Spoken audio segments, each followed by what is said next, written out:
You are not supposed to be able to do this in the NBA. The Lakers are now 13-4 and have assembled what appears to be a legitimate big three where all three guys can eat at the same time. And the Clippers game showed us just how good this team can be. When Luka, LeBron and Austin Reaves all get it going in the same game, Luka stepped into this game and just continued to do what he has been doing all season long. He opened the game with a cross-court dart to Rui for the open three, then turned around and set a perfect screen on Zubac, then flashed open for a quick catch-and-shoot three which he knocked down. And right before the Clippers could even react, Luka got James Harden on a switch. He hit him with the step back and buried another like it was nothing. Now feeling it, he pulled up from way behind the hash mark and cashed in on a heat check that had no business going in. And of course, it dropped. When Luka Dončić gets rolling like this to open a game, it completely sets the tone. Because there really is not anything a defense can do with that level of sheer shot making, and he did not stop there. Still in the opening quarter, Luka rotated over to block James Harden at the rim. Then he got the ball back from Smart and goes coast to coast and completes the play with a tough finish. That is the kind of two-way athletic play that you never saw from Luka last season. You can just tell that his conditioning is noticeably better than just a year ago. He is moving quicker in transition and he is able to sustain this level of aggression for far longer stretches. This version of Luka does not just put the ball in the basket, he pressures the game in ways he was not doing just a year ago.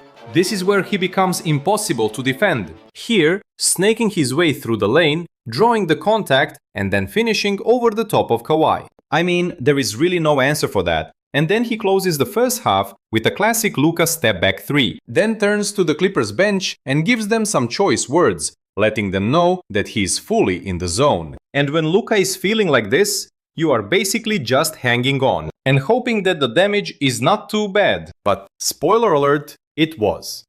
Now in the third quarter, he did cool off a little bit, mostly settling for step-backs instead of attacking inside. But every time he did get downhill, the Lakers were getting something good. Here, he forces a double team inside. And the Clippers completely forget about Marcus Smart, who is wide open for a layup here. He gets the switch on the rookie Sanders and bullies him straight into the paint for the foul and one. The next time down, the Clippers do not want to leave Sanders on an island, so they send help. And that leaves Smart wide open in the corner for three. And he is good enough to knock it down. That right there is the Luka effect. You do not just guard him. You have to rearrange your entire defense to stop him. And the Lakers fed off of every mistake that creates. From there, Luka really started to lean heavily into the playmaking here, hitting LeBron on a beautiful cut for the foul and one. Then out of the pick and roll with Jackson Hayes, he punishes Dunn for cheating too far off of Austin. So he sprays it to Reaves for a corner three, which he makes. And here, back in the Hayes pick and roll, he notices Zubac playing him too high, so he throws it upstairs for Jax for the finish. Luka set the tone early in this game as a scorer, as a passer. And that's the exact reason why he is impossible to try and game plan against. If you do send the extra bodies, he's good enough to find every weak spot on the floor. And if you don't, he's just going to walk into whatever shot he wants. And when he's feeling it, you're basically cooked either way. But the part that makes this version of the Lakers so scary is the guy standing next to him. LeBron James and Austin Reaves appear to be the perfect complements for Luka, at least offensively. And both of them have made real changes this season. Reaves has completely blossomed into an all-star level scorer. Last season, he was putting up 25 and 6 on 60% shooting. And this season, he's jumped up to 28, 6 and 7 on 64% true shooting. That's a mammoth leap. And the best part about all of this is how he's doing it without always needing the ball in his hands every single possession. With all of this defensive attention going towards Luka and LeBron, Reaves is either playing one-on-one, attacking mismatches, or catching defenses still recovering from helping somewhere else. That's exactly why Austin looked so comfortable in this game. 31 points, 9 rebounds, 3 assists, and 3 steals, while nearly shooting 70% from the floor as the game has just slowed down for him so much. And then you have LeBron, who's fully embraced his new role. In the 2 games versus the Jazz, he showed off the playmaking version of himself. 12 assists, then 8 assists. But against the Clippers, he blended it all together with the scoring, finishing with 25, 6, and 6, with 2 stocks on 60% shooting. But what stood out the most was how seamlessly he was playing off of Luka's gravity. When they shared the floor, LeBron slid into that secondary initiator role beautifully. And when he ran with Reaves, LeBron wasn't forcing anything as a scorer, letting Austin handle most of the creation, and he just picked his spots. That's the version of LeBron James that this team needs. He's not the guy who's going to carry an offense for 40 minutes every night anymore, and he knows it. But if he's your third option, stepping into a Draymond Green type connector role on the offensive side of the floor, while still being able to give you 20 points whenever he wants, that is absolutely terrifying. Defensively, there were real concerns though, especially in that first half, but they were able to tighten up when they needed to. And that's kind of been the story of this team. Even though they're only ranked 15th in the NBA for defensive rating, they've been the #1 clutch time defense in basketball this season. So, when they lock into the margins and the details on the defensive side of the floor, they turn into a completely different team. They just scored 135 points, completely dismantling the Clippers without AD. And this was the clearest look yet at how dangerous this trio is going to be this season when everything clicks. Combine that with what we just saw in the 2 Utah games, and the trend becomes pretty hard to ignore. Those 2 games against the Jazz were not about Utah. They were more about what this Lakers team actually looks like with LeBron back in the mix. In his first game back, the Lakers hung 140 points on the Jazz, their highest total of the season. And LeBron quietly dished 12 assists in just 28 minutes, his highest assist total in nearly a full calendar year. And it wasn't loud or complete takeover basketball. It was just him sliding in, connecting everything, and changing the way the team functioned. Luka was brilliant, posting 37, 5, 10, and 4 on 50% shooting. Reaves added 26 on elite efficiency, and DeAndre Ayton had one of his best games of the season with 20 points and 14 rebounds. But the real story was how the offense looked when Luka and LeBron were together. They had 22 combined assists, cleaner spacing, and smoother reads. It was a level of control that made everybody's job easier. The second Utah game, though, was the complete opposite. The Lakers went from dropping 140 in a blowout win to barely surviving a 108-106 win. And they really should have lost this game. The shooting completely evaporated, just 26% from free, and LeBron, Luka, and Reaves combined to shoot just 4 of 24 from deep. Even with all the 3-point misses, the production was still there. Luka put up 33, 11, and 3 with 3 steals, while LeBron added 8 more assists and Reaves gave them 22 points and 10 boards. The focus just wasn't there. They played down to the Jazz and lost all their defensive discipline. They let the game get too messy late, and that contrast is the real takeaway. One game shows the ceiling with the big 3 locked in, overwhelming teams with creation and space. But the other showed the floor, the lapses, and the sloppiness. It showed them not taking enough care with the margins. They were not doing the little things that win games. That gap is what makes the Lakers both terrifying and unpredictable. Because when their stars are aligned and they are able to lock in on the little details, they are an incredibly good basketball team. When you watch this team fully healthy, the first thing that really stands out is clear. The Lakers don't have a traditional big 3. They have 3 legitimate creators who can all run offense at an all-star level, and each of them can shift between being the primary engine and the secondary option. Or they can be the off-ball pressure point depending on the possession. That kind of versatility is so rare. And when all 3 are in their ideal roles, the offense becomes completely unguardable. It all starts with Luka Dončić. He isn't just scoring. He's breaking that initial line of the defense way more often than he did last season. He's constantly blowing by that first defender and forcing rotations. And that's completely putting teams into the washing machine. And when that happens, everything becomes simple.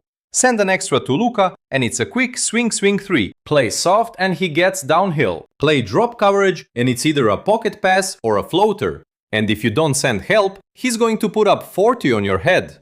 Luka's job is to create the initial problem, and when he does, they look great. The Lakers suddenly look like one of the league's most efficient half-court offensive systems. This is also why calling Reaves the third option just doesn't make any sense. He's a secondary creator who's been far more effective attacking a defense that Luka has already broken. Meanwhile, he also proves that he's able to step up and run the offense all by himself. Luka is drawing pressure and LeBron is organizing the structure of the offense. As a result, Reaves is getting ideal matchups and ideal spacing. This occurs pretty much every time he touches the ball. Now, his role isn't to carry the possessions anymore. It's to punish the advantages. And that's exactly why he's been able to average nearly 30 points per game without forcing a thing. But the biggest shift is LeBron. For the first time in years, he isn't being asked to save possessions. He's being instructed to organize them. In this role, he's stabilizing pace, quarterbacking in transition, punishing overreactions, and directing actions like a coach on the floor. And because his usage rate is far lower, he's picking his scoring spots with purpose instead of obligation. His job is to raise the IQ for every possession and make life incredibly easy for everybody else out there. And so far, I think he's done a fantastic job at that, when the big three are all in the perfect spots. This Lakers offense is well and truly good enough to be a contender.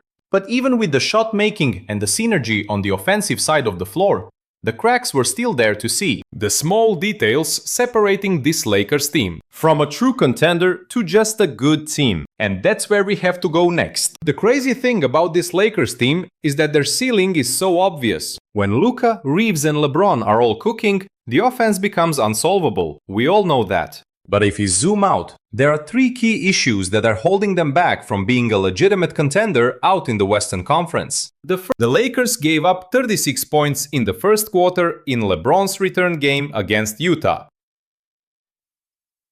And then another 38 against the Clippers in the opening quarter. That's not scheme, it's just execution. The breakdowns are constant. They're 15th in defensive rating, allowing 115 points per 100 possessions, which is solid considering all the mistakes.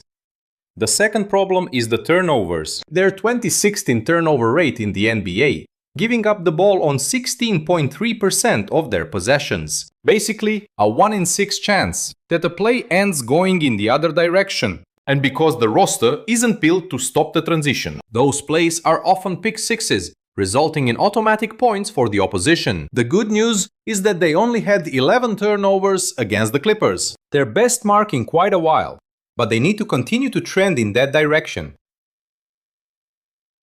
Because to win a championship, you cannot be a team that hands out momentum every couple of possessions. Then the third issue with the Lakers is the shot selection. Specifically, Luka's relationship with the step-back three. It is lethal when it's falling, don't get me wrong. But the problem is, what happens when it isn't? Since November 10th, he's taking 10.5 threes a game at just 30%. That's a massive volume, with not very good efficiency. And because those shots are coming early in the clock, they break the flow of the offense that thrives when Luka attacks and gets into the paint. When Luka gets downhill, the entire offensive system opens up for everybody else, including him. But when Dončić settles, possessions die, and these long step-back threes turn into long rebounds, which then turn into transition looks for your opponents, which we've already stated that the Lakers cannot defend. Now, nobody is saying that he should stop taking them, but there's a clear difference between getting to the step-back when the defense is giving it to you, and settling for that look because you don't want to get into the paint. And that brings us to the question everyone's been circling. Could the Lakers actually become a legit threat in the West? They started 12-4 without LeBron for that. For the entire stretch, they survived cold shooting nights and injuries, while still producing one of the league's most effective offenses when Luka was on the floor. And now with LeBron back, we're already seeing what this trio can do when they're all cooking at the same time. 99 points and 22 dimes against the Clippers, in a game that realistically never felt like it was in jeopardy. That's not a fluke, I think it's a preview. But being a real threat isn't about what you look like when the shots are falling. It's about how you survive the ugly games. And quietly, that's where this team's been elite. They're 6-0 in clutch games this season. They have the best clutch time defense in the NBA, and they've already won games this year where they genuinely looked awful for stretches. That's the sign of a great team, surviving the ugly nights and still pulling out with wins. And the craziest part is that this still isn't their final form. The defense has not clicked.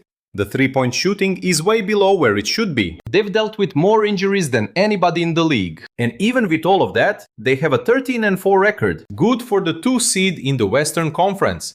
If they are able to tighten up that defense more consistently, clean up the turnovers, and keep building the chemistry with LeBron in this new connector-type role on offense, then yes, I think they can absolutely become a legitimate problem in the West. And look, as good as the Lakers are trending right now, they are not a finished product yet, but I believe the Denver Nuggets are just that. I picked them to win the championship coming into this season, and they have done nothing to sway me of that opinion. And if you want to see why I believe Denver are going to be champions yet again, then you can see that full breakdown video right now.